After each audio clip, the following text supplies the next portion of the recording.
মহালয়ার দিনটা যে এমন কাটবে আর আমি মহালয়া দেখতে পারবো না, এটা আমি কখনো ভাবিইনি। ঘড়িতে বাজে তখন ঠিক 5টা, আর আজ হলো মহালয়া। তো সকলকে শুভ মহালয়া এবং শুভ শারদীয় প্রীতি ও শুভেচ্ছা।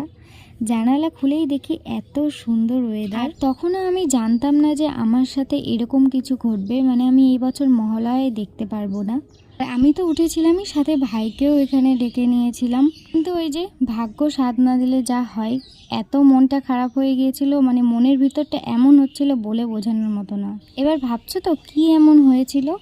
আসলে আজ ভোর 4টে থেকে আমাদের পাড়াতে কারেন্টই ছিল না। তখন অলরেডি 5:30 বেজে গিয়েছিল, কিন্তু তখনও কারেন্ট আসে। যদিও এরকম ঘটনা প্রথমবার হচ্ছে না, কারণ ছোটবেলাতে কারেন্ট থাকলেও টিভিতে স্টার লাইন থাকতো না মহালয়ার দিন। তারপর মনে হলো যে আমি এত বড় পাগল যে টিভিতে দেখার চক্করে মহালয়ার সকালটাই নষ্ট করে টিভির মাধ্যমে তো শুধুমাত্র আমাদের শুটিংটাই দেখানো হয়, কারণ আসল মহালয়া আর দেবীপক্ষের সূচনার সেই অনুভূতি বীরেন্দ্র ভদ্রের চণ্ডীপাঠ শুনেই আসে।